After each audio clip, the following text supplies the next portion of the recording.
Welcome to special analysis. నేను రమా మండవ. ఈరోజు అనాలిసిస్లో భాగంగా మనం తీసుకోబోతున్న టాపిక్ ఏంటంటే 11 సెంటిమెంట్ జగన్మోహన్ రెడ్డి కొంప ముంచుతోందా అని చెప్పేసి నేను టైటిల్ పెడతాం జరిగింది. ఎస్, ఈ టైటిల్కి ఒక జస్టిఫికేషన్ కూడా ఉంది. దాని గురించి మనం అనాలిసిస్ చేద్దాం. ఇక్కడ చూసినట్లయితే జగన్మోహన్ రెడ్డిని నిజంగా 11 అనే నెంబర్ వేటాడుతూ వస్తుంది. 11 అంటే 1+1 కలుపుకున్న చాలా 2 చాలా మంచి నెంబరే అది. మామూలుగా అయితే ఈవిల్ నెంబర్ కూడా కాదు 13 లాగా. కానీ అలాంటి నెంబరు ఈరోజు జగన్మోహన్ రెడ్డికి నిద్ర లేకుండా చేస్తుంది. గత ఎన్నికల్లో చూస్తే 2019 ఎన్నికల్లో జగన్మోహన్ రెడ్డి 151 సీట్లతోని సీఎం కావడం జరిగింది. 151 సీట్లతో సీఎం అంటే ఒక ల్యాండ్ స్లైడ్ విక్టరీ అంటాం అది అసలు. 23 సీట్లకి టీడీపీ పరిమితమైంది. తన గత చరిత్రలో ఎప్పుడు లేని విధంగా ఆ స్థాయిలో 23 సీట్లే వచ్చాయి టీడీపీకి. 151 సీట్ల మ్యాండేట్ వచ్చిన తర్వాత జగన్మోహన్ రెడ్డి ప్రతినిత్యం జనం ముందుకు వచ్చినప్పుడు చెప్పిన మాట ఏంటంటే, తాను 35 ఏళ్ల పాటు సీఎంగా ఉండాలనుకుంటా ఉన్నాను. ఎవరి గుండెల్లో చూసినా నా ఫోటో ఉండాలి, ఎవరి ఇంట్లో చూసినా మా నాన్న తరహాలోనే నా ఫోటో ఉండాలి అని చెప్పి ఆయన మాట్లాడేవాళ్ళు. అసలు ఆయన కోటేసిందే అందుకు. ఒక్క ఛాన్స్ పేరుతో ఆయన జనంలోకి వెళ్తే వైఎస్ రాజశేఖర రెడ్డి బిడ్డ కాబట్టి ఒకసారి చూద్దాం అనుకున్నారు జగన్మోహన్ రెడ్డిని. అందుకే అంత ఆ స్థాయి మ్యాండేట్ ఇచ్చారు జగన్మోహన్ రెడ్డికి. అయితే జగన్మోహన్ రెడ్డి క్వైట్ ఆపోజిట్లో ఉండేది. మాట తప్పను మడమ తిప్పను అనేవాళ్ళు ఎప్పుడు కూడా దాని క్వైట్ ఆపోజిట్లో కొన్ని వేల సార్లు మాట తప్పారు, ఇంకొన్ని వందల సార్లు మడమ తిప్పారు ఆయన. సో ఆయన ట్యాగ్ లైన్కి, ఆయన మాట తీరికి, ఆయన చేతలకి సంబంధం ఉండేది కాదు. సో అలా జగన్మోహన్ రెడ్డికి ఆ 151 సీట్లను చూసుకొని ఒక అహంకారం, ఆ అహంకారంలోంచి వచ్చిన ఏదైతే అరాచకం ఆ పాలన. సో ఆ పాలనలో కూడా ఆయన ఎప్పుడు కూడా ఒక ఇల్యూజన్‌లో ఉండేవాళ్ళు. ఎప్పుడు 151 సీట్లు కాదు, ఈసారి వై నాట్ 175 అనేవాళ్ళు. అయితే జనం మాత్రం ఆ అరాచక పాలనకు, జగన్మోహన్ రెడ్డి తీరుకు, జగన్మోహన్ రెడ్డి ప్రభుత్వ పనితీరుకు మొత్తం టోటల్‌గా రాష్ట్రాన్ని ఒక 50 ఏళ్ల పాటు వెనక్కి తీసుకెళ్ళిన తీరుకు వీటన్నిటిని ఫేస్ చేసిన ప్రజలు ఆయనకి కేవలం 11 సీట్స్ ఇచ్చారు. అంటే మధ్యలో 5ని తీసేసి 11 సీట్స్ మొన్న ఎన్నికల్లో 11 ఇచ్చారు. 11 ఇచ్చిన తర్వాత 11 సీట్స్ జగన్మోహన్ రెడ్డికి నిజానికి ప్రతిపక్ష నేత హోదా రాదు. యాజ్ పర్ ఏదైతే ఈ రోజున్న అసెంబ్లీ ప్రొవిజన్ ప్రకారం ఆయనకి 18 సీట్లు వచ్చుంటే ఇప్పుడున్న 175 సంఖ్య ప్రకారం అసెంబ్లీలో ఎమ్మెల్యేల సంఖ్య ప్రకారం 18 సీట్లు వచ్చుంటే ఆయనకు వచ్చుండేది ప్రతిపక్ష నేత హోదా. ఈరోజు ప్రతిపక్ష నేత హోదా రాలా. ఎప్పుడైతే ఆయన 11 సీట్లకు పరిమితమయ్యారో అప్పటి నుంచి కూడా ఆయన్ని 11 రెడ్డి అంటూ టీడీపీ చాలా సార్లు ఆయన ప్రత్యర్థులు ఆయన టార్గెట్ చేసే ప్రయత్నం చేశారు. సోషల్ మీడియా వేదికగా ఆయన పైన మీమ్స్‌తో కూడా రెచ్చిపోయిన సందర్భాలున్నాయి 11 పేరుతోని.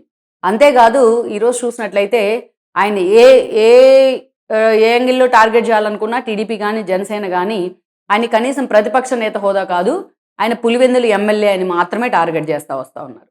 ఇక అంతేకాదు, ఇక ప్రతిసారి ఆయనకి అవకాశం ఉన్న ప్రతిసారి కేవలం 11 సీట్లే వచ్చాయనే అంశాన్ని పదే పదే హైలైట్ చేస్తా ఉంటే అది నిజంగానే హ్యూమిలేటింగ్‌గా మారింది జగన్మోహన్ రెడ్డికి. అంటే జగన్మోహన్ రెడ్డి కాకుండా ఇంకా 10 మంది ఎమ్మెల్యేలు ఆయనతో పాటు ఉన్నారు. కానీ పదే 11 అనే నెంబర్ మాత్రం ఆయన్ని వెంటాడుతూ వస్తుంది. ఈ ఏడాదిన్నర కాలంగా జగన్మోహన్ రెడ్డి ఏ సెంటిమెంట్‌నో, ఏ పోరాటాన్నో ఏదో దాన్ని తెర మీదకి తీసుకొచ్చినా అక్కడ 11 అనే అంశాన్ని మాత్రమే హైలైట్ చేస్తా ఉన్నారు ఆయన ప్రత్యర్థులు. ఈరోజు వెంకటేశ్వర స్వామితో పెట్టుకున్నాడు కాబట్టి ఆయనకి 11 తరహాలో పంగనామాలు పెట్టారని కూడా వాళ్ళు మాట్లాడుతూ ఉన్నారు చాలా సార్లు. ఇదంతా ఒక ఎత్తు అయితే అసెంబ్లీ దగ్గరికి వచ్చేటప్పటికే 11 అనేది నిజంగానే జగన్‌ని వెంటాడుతుంది, జగన్‌ని హ్యూమిలేట్ చేస్తా ఉంది. ఈరోజు చూసినట్లయితే జగన్మోహన్ రెడ్డిని అసెంబ్లీ సమావేశాలు బడ్జెట్ సెషన్స్ పెట్టారు ప్రభుత్వం వైపు నుంచి. పెట్టిన తర్వాత జగన్మోహన్ రెడ్డి అసెంబ్లీకి రాడనేది అందరికీ తెలుసు.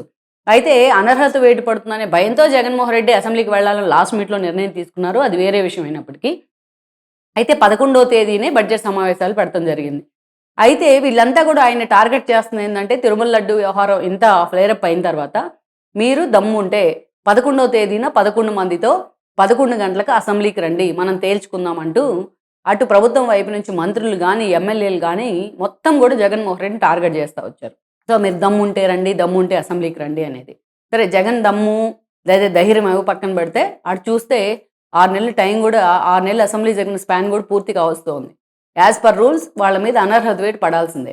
ఇప్పుడున్న సిచ్యువేషన్‌లో ఉప ఎన్నికలకు వెళ్ళే సిచ్యువేషన్‌లో గానీ, ఆ పరిస్థితిని గానీ వైఎస్ఆర్‌సీపీ ఫేస్ చేయలేదు. అలాంటి సిచ్యువేషన్‌లో జగన్మోహన్ రెడ్డి అసెంబ్లీకి వెళ్ళి అప్పీర్ అవుదాం అనుకున్నారు. అసెంబ్లీకి వెళ్ళి అప్పీర్ అవుదాం అనుకున్నారు కాబట్టి ఆయన అసెంబ్లీకి రావడం జరిగింది. అది కూడా ప్లకార్డులు పట్టుకొని ఆయన అసెంబ్లీకి వచ్చారు. సో గవర్నర్ ప్రసంగం సమయంలో నిరసన తెలిపారు. 4థ్ గేట్ నుంచి ఆయన అసెంబ్లీకి రావడం జరిగింది.